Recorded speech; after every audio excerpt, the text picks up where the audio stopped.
Bonjour ma chère Pépite, j'espère que tu vas bien aujourd'hui. Il y a une magnifique lumière dehors et ça m'a donné envie de te parler de douceur aujourd'hui. Et cette lumière douce me ramène au fait de vraiment te rappeler de te donner beaucoup de douceur. C'est vraiment hyper important. Et je me rends compte que bien souvent dans nos vies de femmes actives, surchargées, débordées, maman ou pas maman, salariée, employée, indépendante, quel que soit notre train de vie, on est souvent dans un flot incessant, dans un flot quotidien qui nous amène à être dans des énergies qui sont très masculines, les énergies du faire et du faire, l'organisation, la structure, le contrôle. Et aujourd'hui, j'avais envie de t'encourager à te ramener à tes énergies aussi féminines, les énergies féminines douces, bienveillantes, généreuses, audacieuses, empathiques, tu vois.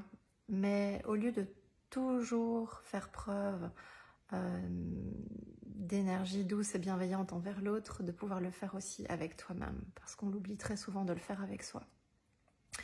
Et bien souvent, on oublie de le faire parce qu'en fait, on ne se connaît pas.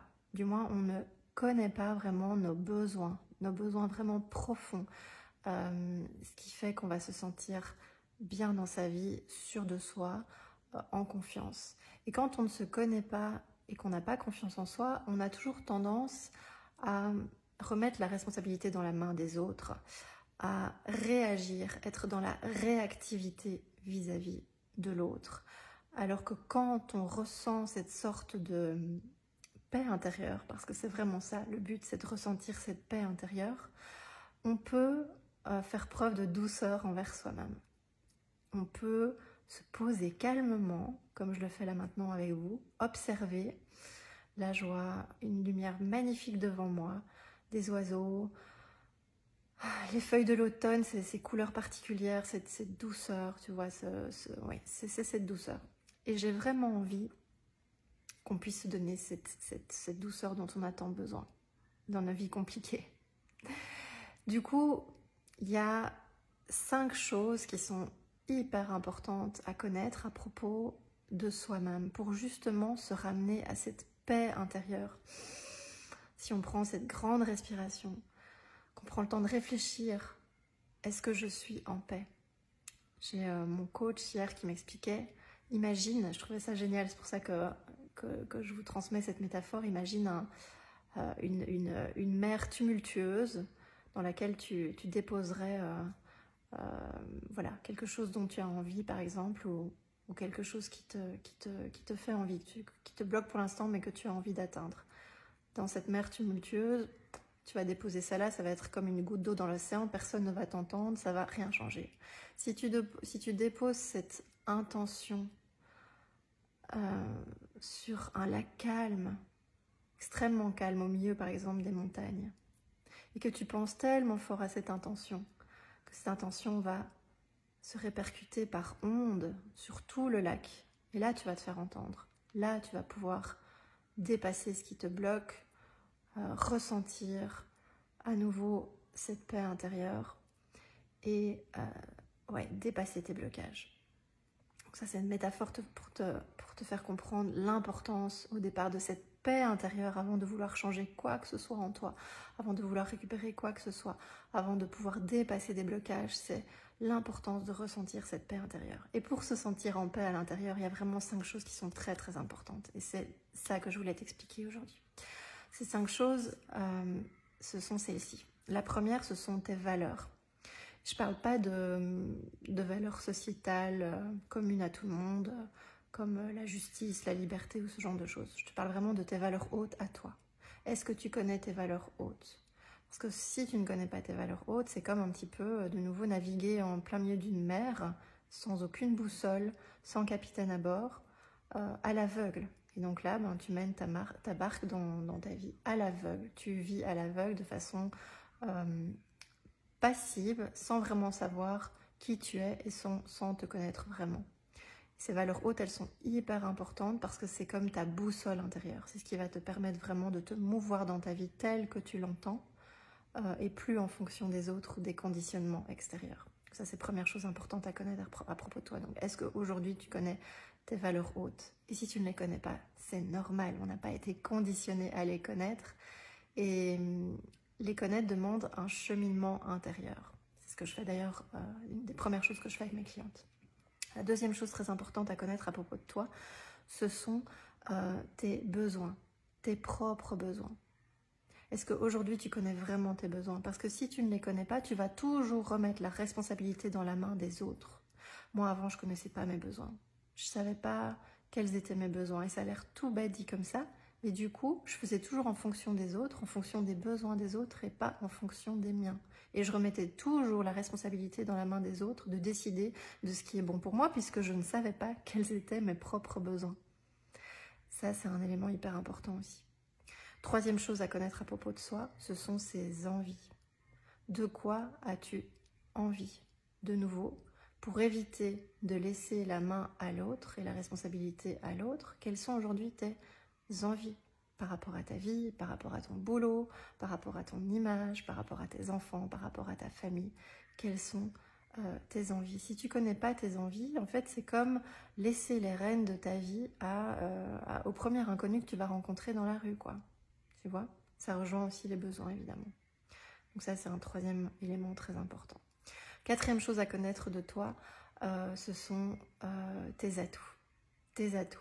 Pourquoi? Parce qu'en tant que femme, on a souvent tendance à focaliser et à se concentrer sur nos complexes. On a été conditionné à ça depuis toujours. On est envahi de magazines, de publicités, d'images, toutes les plus parfaites les unes que les autres, toutes superficielles, ces images vraiment acidulées de papier glacé. Et ça forge tellement tous nos complexes. On a tous des complexes, c'est ok. Le problème vient lorsqu'on est focalisé que là-dessus et qu'on n'arrive même plus à voir ses atouts. Parce qu'on a aussi toutes des atouts. On a toutes des choses qui nous mettent en lumière. Et aujourd'hui, est-ce que tu connais ces atouts simplement? Est-ce que tu sais quels sont tes atouts? Et surtout, est-ce que tu oses les mettre en valeur et est-ce que tu les assumes? Parce que souvent, on connaît très très bien ces complexes, on les connaît même par cœur. On peut connaître certains de ces atouts, mais peut-être pas tous, mais on n'ose pas. On n'ose pas les mettre en valeur parce que mettre en valeur ses atouts, mettre en valeur sa féminité, de nouveau, dans notre société actuelle, et j'en ferai le sujet d'une autre vidéo parce que c'est hyper important, c'est toujours être face aux critiques, aux jugements.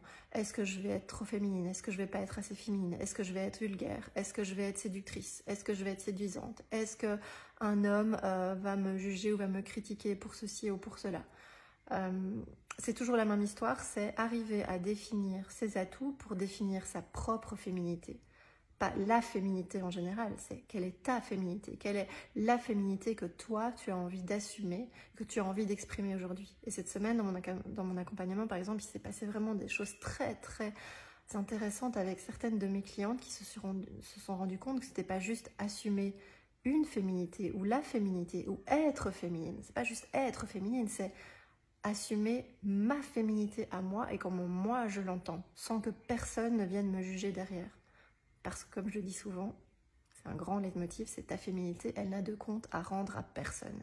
Et si tu ne connais pas tes atouts, tu ne vas jamais pouvoir doser comment toi tu vois ta féminité et comment toi tu veux l'exprimer, toi et personne d'autre. Donc ça c'est quatrième chose hyper importante. Et le cinquième élément, ingrédient hyper important à connaître à propos de toi, ce sont tes goûts. Aujourd'hui, c'est quoi tes goûts? C'est quoi qui te fait vibrer?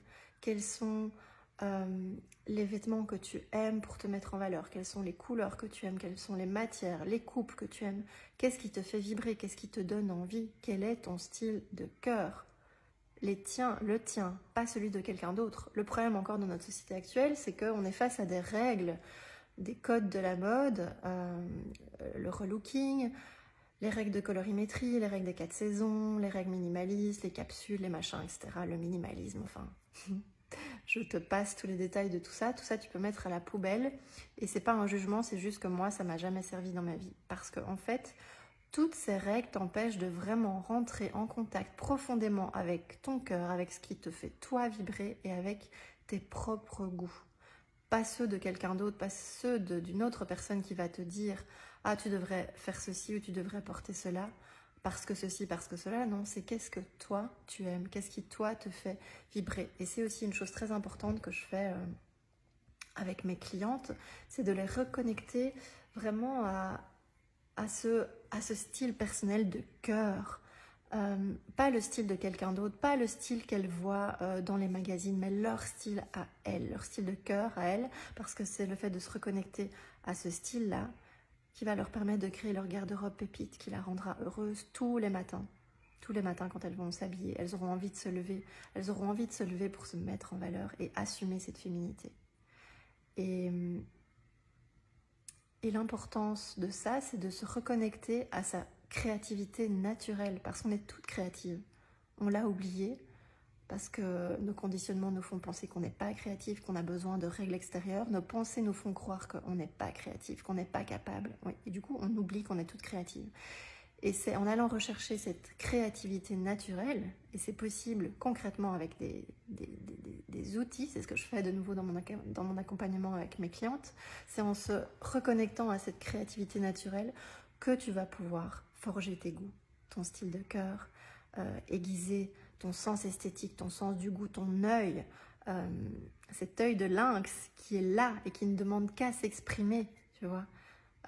Donc ça, c'est la 5e chose. Donc 5 ingrédients essentiels pour pouvoir te connaître et pour pouvoir enfin te mettre en valeur, que ce soit à l'intérieur comme à l'extérieur, et rayonner vraiment dans ta vie sans plus te poser de questions et sans plus jamais être dépendante de la vie ou du regard de l'autre. C'est tes valeurs hautes, tes besoins, tes envies, tes atouts et tes goûts. Et donc je t'invite vraiment à réfléchir à tout ça. Est-ce qu'aujourd'hui tu connais vraiment ces 5 ingrédients en cycle qui te concernent toi? Est-ce que tu les as conscientisés? Est-ce que tu oses les exprimer? Tu vois, c'est toutes ces questions-là qui sont hyper importantes. Et ça rejoint vraiment cette féminité assumée, décomplexée, dont j'avais déjà parlé il y a quelques semaines en te disant sincèrement, mon but en fait c'est de me sentir décomplexée dans tout ce que je crée, dans tout ce que je pense, dans tout ce que je vis et dans tout ce que j'exprime, parce que je sais que je suis là pour ça, pour communiquer ma propre vérité, ma propre créativité.